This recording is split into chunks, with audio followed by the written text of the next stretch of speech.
Well, over the next 20 minutes, I'm going to give you my current views on the market. You'll see there's a couple of big themes, a couple of minor ones that I have that I want to talk about. But we're in kind of a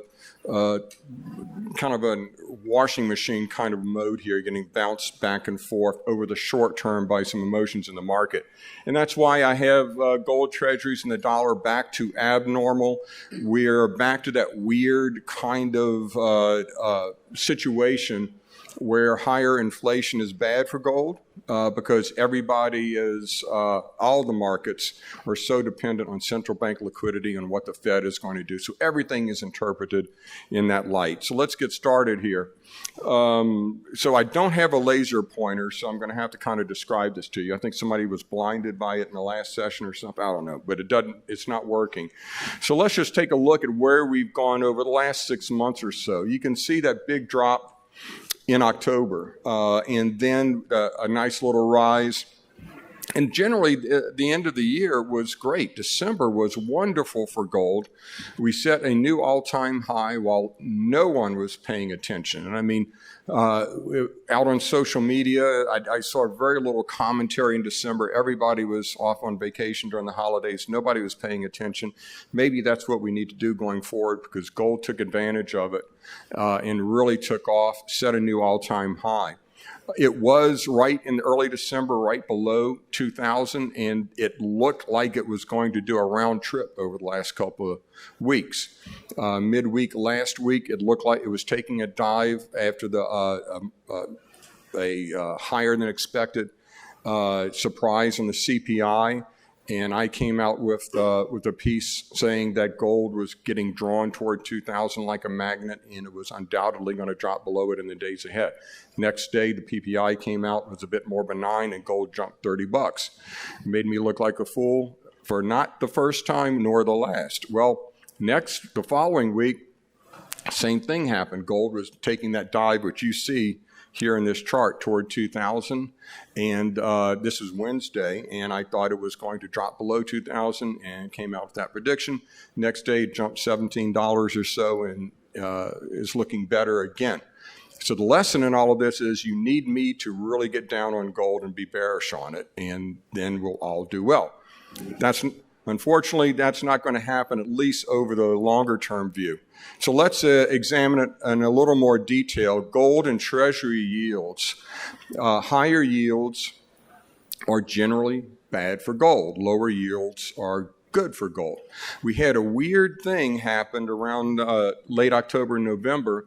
You see that in the lower chart. That is the rolling 20-day correlation between gold and the 10-year Treasury yield.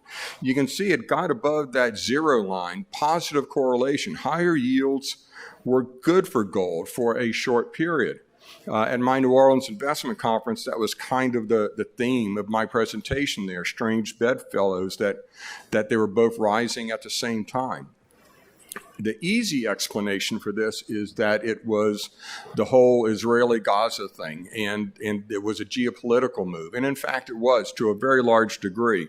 But there was something else going on at that time. We had kind of highlighted in the mainstream financial media the tremendous deficit spending, the deficit and the rise in the debt service expense on the federal debt. That got into the mainstream for a bit, and I think that the markets, particularly the bond vigilantes, as it were focusing on the trajectory of yields and the danger of the U.S. financing its debt at those higher interest rates, which is a very real danger, as I'll get into for a little bit. But the lesson from this is the bond vigilantes actually came in and took the Fed's policy and said, no, we know you're tight, we're going to go tighter. We demand a higher yield considering the risk we see ahead. That is an underlying theme that I think is going to come back into play as we go forward. And it reared its ugly head there once again for a brief period at the end of last year. Similarly, for the dollar, you see that correlation not as pronounced as with Treasury yields, but again in the bottom there, the correlation between gold and the dollar went up a bit. I think that aspect was a bit more geopolitical in nature, which is why it wasn't quite as pronounced as it was in Treasury yields. But the dollar and gold can be safe havens for certain periods of time, generally for geopolitical issues, and that's what I think we saw right there. Now, let's get to this big picture. One of the big themes, if not the big theme, I want to stress today, and something I've been talking about for quite a while now, and that's that we are entering the end game of a 4-decade-plus process of not just easy money, but ever easier money. And I'd like to kind of explain the dynamics behind that and what it means for not just gold, but all of the markets and the entire macro picture.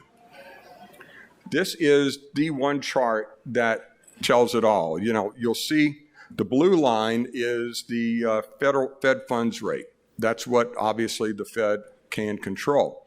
That's when they lower rates. And as you can see, since 1980, since Paul Volcker killed off inflation, the recipe, the prescription has been the same every time we've been in recession, and recessions marked by those gray bars. And even sometimes when there was no recession, but just some sort of an excuse or hiccup in the economy, the prescription was the same. They would lower rates. Now, when that recession passed or whatever issue passed, they tried to normalize rates and raise them back to the previous range. And they were never able to do it. They were never able to get it past the midpoint of the previous range. Until this last episode, as you can see, when they were able to get rates higher than it even was before. But in all fairness, it wasn't a high bar to clear because that previous peak was 2.5%. So they could get past that fairly easily. But that brought other issues. And that gets to that red line, which is gross federal debt. Lower interest rates, cheaper money, and ever lower interest rates encourage debt creation. It encourages it privately, corporately, and as if they needed an additional excuse, government borrows more. When money gets cheaper, government borrows more, everybody does. So we have that red line, which is gross federal debt, and it soared. And that creates a brick wall. No matter what else is going on, no matter what else the Fed is doing or wants to do in terms of monetary policy, they can only do so much. There is a brick wall looming ahead of them. In fact, it's here right now. And let's examine that a bit. If you look at this chart, the red line is federal debt, and the blue line is interest payments on that federal debt. And you can see that it's recently just absolutely soared. Well, let's zoom in a little bit. Now, the first Fed rate hike in December of 2015, they started raising rates at the blazing rate of 1/4 point every year. And that is the blue line, federal government expenses. Well, actually, this doesn't show what their rate increases were, but you can see that blue line was interest payments. And it rose even at that minuscule pace of rate hikes. The payments, the bottom line payments on the federal debt nearly doubled over the next year or so. And that's because the federal debt was so large. So even if you're taking a very small increase in the interest rate, if the debt is so large, the bottom line payments increase proportionately. And so what happens, actually I'm going to go back and complete that thought. The first rate hike in March, you see that interest payments, that blue line, absolutely soared. There were two differences in that created that. Two differences this time. One, the federal debt was about 3 times where it was in 2007 or 2008. It's absolutely soared. And interest rates weren't going up at the pace of 1/4 point a year. They were going up at the pace of 1/2 point or 3/4 of a point each meeting. This was arguably the harshest rate hiking cycle in Federal Reserve or even central banking history. And when you pile that on top of a federal debt that's 3 times as large, you can see that the interest expense soared toward that magic number of $1 trillion a year. National debt right now just passed over that $34 trillion mark. That's roughly speaking about $3 trillion more than it was last year. And again, it's increasing by that $1 trillion a year just on interest payments. I saw an interview of Nikki Haley, the presidential candidate, and she quoted government figures as how dramatic it was that in 2 years we're going to be spending more on interest on the federal debt than the U.S. is spending on national defense. Well, she is way out of date because we're already outspending that by $100 or so billion. And this is by the Fed's own numbers. Bloomberg has recently come out and admitted that the run rate right now is about $1 trillion a year. The Fed is reporting it only at about $981 billion. So we're right at that mark from the Fed's own numbers, and the next quarterly update, they will be far above that. The key number here, key numbers, are circled at the bottom. In 1980, in Paul Volcker's reign, the federal debt to GDP was about 35%.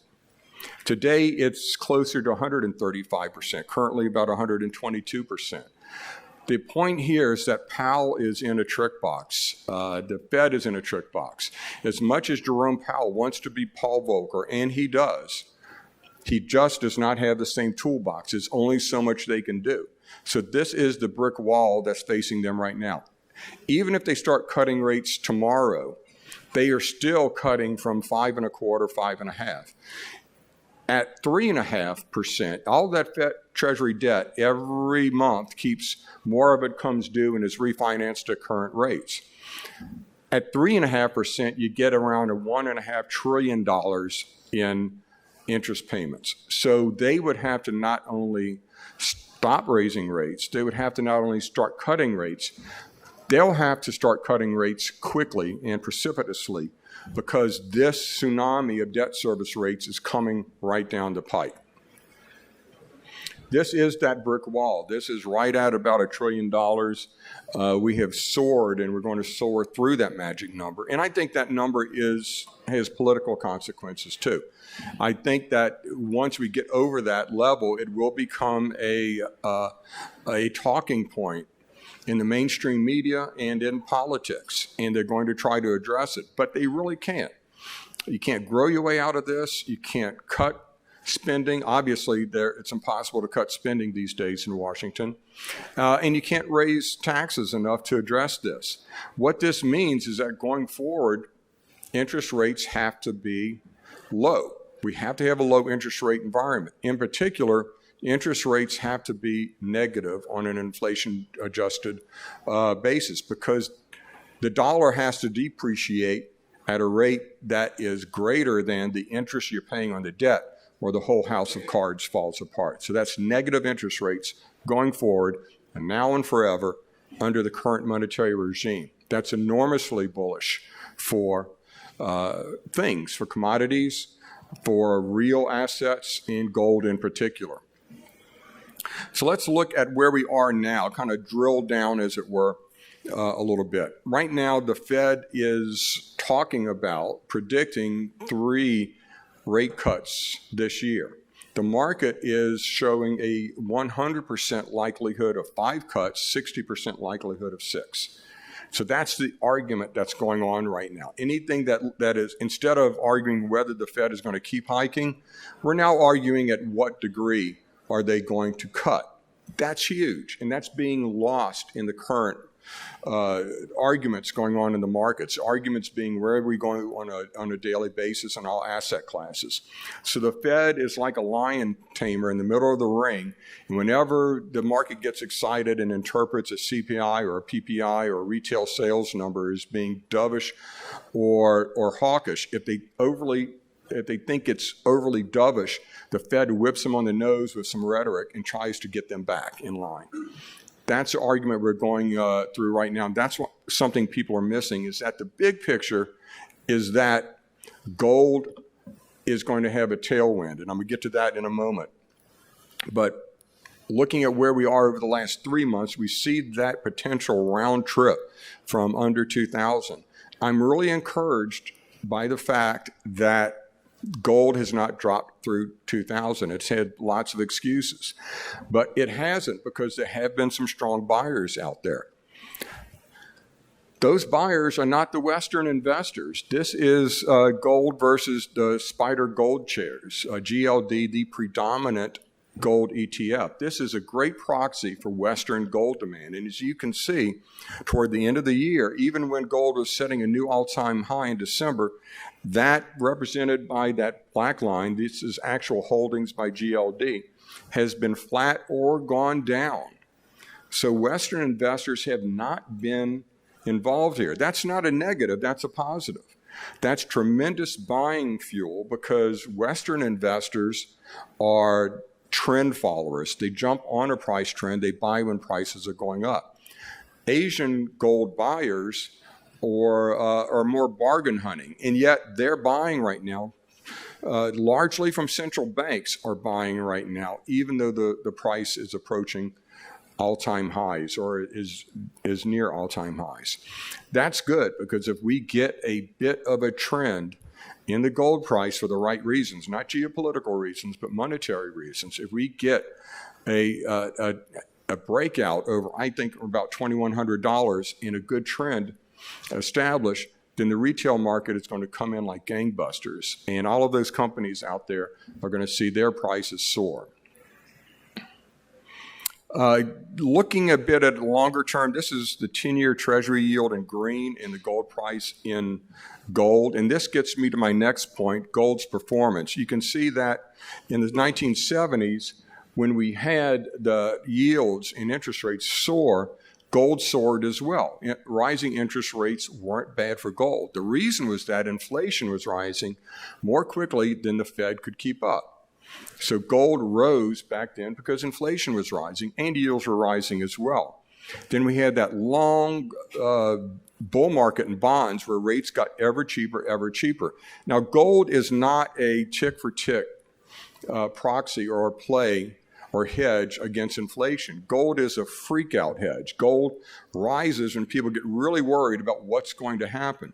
So it took a couple of decades of this ever lower interest rates and ever rising bond prices and this debt creation before gold started rising, as you can see, in the 2000s in response to the situation just starting to get out of control. Look at the very end, and you can see that interest rates were rising, and again, gold rose. Gold did very well during this last interest rate hiking environment. In fact, if we look at it a little more closely, in this chart, I'm showing the Fed funds rate. That's the line in green. That's what the Fed is doing to interest rates. That's its hikes. If you go back to March of 2022, when they started raising rates, we have had, again, arguably the harshest rate hiking environment that we've ever seen. And gold generally did very well. You'll see a couple of down dips there that were really hard to live through, but they were short-lived, and the overall trend was upward, even with that tremendously harsh rate hike environment. So if gold is doing well against these headwinds, what is it going to do when we shift to tailwinds? And that's exactly what we're getting now, because the Fed, no longer a question of whether they're going to pivot, but how soon and how much. The tailwinds are getting ready to shift in favor of gold. What does that mean? Now, this is where it gets exciting for us gold bugs here. Long-term real gold, the inflation-adjusted price of gold, if you go back to January of 1980, that $850 peak is now equivalent to $3,354 on the gold price. That August 20 peak of around $2,060 is now $2,442. That's what a year of high inflation will do to you. So we are really have a lot of potential based just to equal those peaks from here. Even more exciting, we can see in this chart, long-term chart going back to the late 1960s, that there have been essentially 4 bull markets in gold, counting this one. The first one from 1970 to 1975, 74, 5.6 times the gold price went up. The next one to 1980, 8.2. The 2000s, 7.5. The bottom of this market was around 1,040. So if we go up 6 to 8 times, excuse me, from that level, we're talking a tremendous bull market over the next 5 to 10 years in gold. That's why I call this a generational opportunity. The Fed's going to pivot, only the timing and degree remain in question. Gold did well in the hiking cycle. We're going into a cutting cycle. We need to clear $2,100 to show a clear breakout. And unlike the early 2000s, gold is near record highs. It won't take much of an uptrend to kick off another junior bull mining run. This is, in short, a generational opportunity. That's all I have for you. You can go to goldnewsletter.com.